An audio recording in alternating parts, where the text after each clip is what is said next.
Selamat datang di channel ini dan selamat hari Minggu.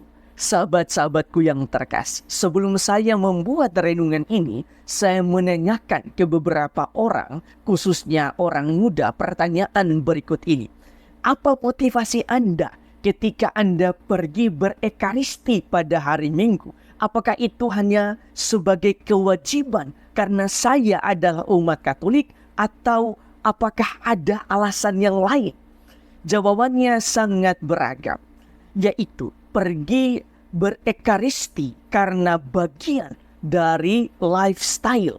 Ada juga yang menjawab bahwa ikut misa karena ada yang mau diceritakan atau curhat dengan Tuhan, misalnya pergumulan pribadi. Ada juga yang pergi berekaristi tanpa ada motivasi apa-apa. Ada juga yang pergi berekaristi karena sebagai kewajiban. Selain itu, ada juga yang pergi berekaristi karena memang rindu dengan Tuhan dan mau mengucap syukur atas segala berkat yang telah diterima selama 1 minggu yang baru lewat, serta memohon berkat untuk 1 minggu yang akan datang. Semua jawaban ini tidak ada yang memperlihatkan jawaban tentang kerinduan untuk menyantap tubuh dan darah Kristus sebagai makanan rohani. Memang ada yang mengatakan bahwa pergi berekaristi karena rindu dan mau curhat dengan Tuhan, tetapi jawaban itu belum sampai pada titik Tuhan adalah makanan dan minuman rohani bagi kita yang akan menguatkan dan menyehatkan kita secara rohani. Di dalam bacaan Injil, Yesus sendiri mengkritik orang-orang yang mengikutinya. Yesus mengatakan, "Aku berkata kepadamu, sesungguhnya kamu mencari aku bukan karena kamu telah melihat tanda-tanda, melainkan karena kamu telah makan roti itu dan kamu kenyang."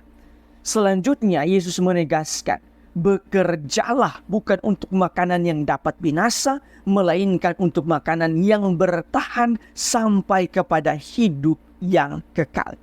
Terkadang sebagai manusia kita mencari Tuhan karena kita butuh. Dan mungkin yang kita butuh itu kebanyakan tentang hal-hal duniawi. Tuhan seperti mesin ATM untuk memenuhi dan memuaskan kebutuhan duniawi kita.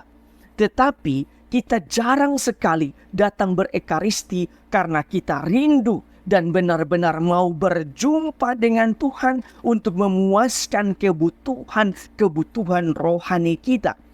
Kita seperti orang-orang Israel di dalam bacaan yang pertama. Mereka bersungut-sungut kepada Tuhan hanya untuk meminta makanan jasmani, bahkan membanding-bandingkan kehidupan masa perbudakan yang begitu nikmat dengan kehidupan mereka bersama Tuhan yang katanya begitu menyiksa.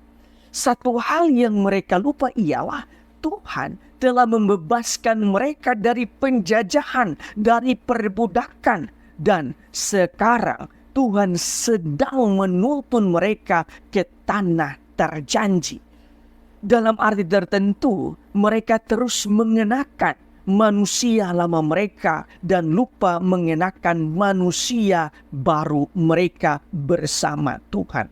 Karena itu, di dalam bacaan yang kedua, Santo Paulus mengatakan, kamu harus menanggalkan manusia lama yang menemui kebiasaan oleh karena nafsu yang menyesatkan, supaya kamu dibaharui di dalam roh dan pikiranmu.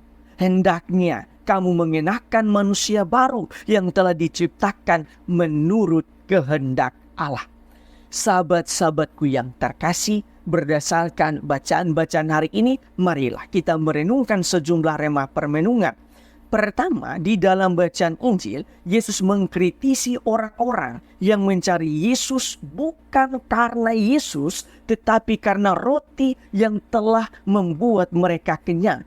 Karena itu, di akhir Injil Yesus mengatakan, "Akulah roti hidup. Barang siapa datang kepadaku, ia tidak akan lapar lagi. Dan barang siapa percaya kepadaku, ia tidak akan haus lagi." Dengan sabda ini, Yesus hendak menegaskan bahwa yang kita cari tidak saja kebutuhan duniawi kita, tetapi level tertinggi yang harus kita cari ialah hidup rohani kita. Hidup rohani yang dimaksudkan ialah diri Yesus sendiri. Artinya ketika kita menyantap tubuh dan meminum darahnya, maka Yesus hadir di dalam diri kita. Sehingga kualitas-kualitas dirinya harus juga kita hidupi di dalam kehidupan kita, di dalam diri kita, seperti pengorbanan, cinta kasih, pengampunan, dan lain sebagainya. Oleh karena itu, ketika kita ikut misa, ketika kita berekaristi, bukanlah untuk memenuhi kewajiban kita sebagai umat Katolik, tetapi benar-benar harus mencari Yesus, mencari Tuhan, dan mengisi kerohanian kita sebagai santapan rohani. Yang kedua, doa dan ekaristi seharusnya mengubah hidup kita secara rohani jika kita sungguh-sungguh mengalami kehadiran Tuhan dalam doa dan ekaristi. Berdoa, berkata-kata, dan bernyanyi bukan sambil lalu saja tanpa makna, tetapi benar-benar mengalami kehadiran Tuhan. Bangsa Israel di dalam bacaan yang pertama sangat memperlihatkan indikasi ini. Tuhan telah berusaha membebaskan mereka dari perbudakan. Tuhan menemani mereka selama di padang gurun. Tetapi usaha dan kehadiran Tuhan itu sama sekali tidak mengubah mereka. Mereka tetap bersungut-sungut kepada Tuhan. Tidak ada rasa syukur. Tetapi bahkan mereka seolah-olah menuduh Tuhan bahwa Tuhan akan membunuh mereka dengan kelaparan. Itu artinya di dalam doa, di dalam ekaristi, atau bahkan di dalam seluruh kehidupan kita ini, kita perlu menyadari akan kehadiran Tuhan, akan penyelenggaraan Tuhan, akan segala berkat dan rahmat yang telah Tuhan berikan kepada kita, sehingga hidup kita akan dipenuhi dengan rasa syukur dan terima kasih. Jika tidak, maka kita hanya akan mengeluh dan mengeluh begitu saja, dan kualitas hidup rohani kita terkesan stagnan atau tidak berkembang dengan baik. Ketiga, di dalam bacaan yang kedua, Santo Paulus mengajak kita untuk menanggalkan manusia lama dan mengenakan manusia baru. Yang dimaksudkan oleh Santo Paulus dengan manusia lama ialah hidup karena nafsu yang menyesatkan atau hidup dengan ego kita. Sedangkan manusia baru ialah hidup menurut kehendak Allah di dalam kebenaran dan kekudusan yang sesungguhnya.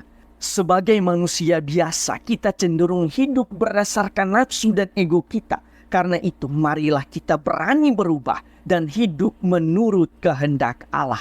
Pada titik ini, kita membutuhkan pertolongan Roh Kudus untuk bisa hidup menurut kehendak Allah sebagai manusia baru. Tuhan memberkati Anda semua.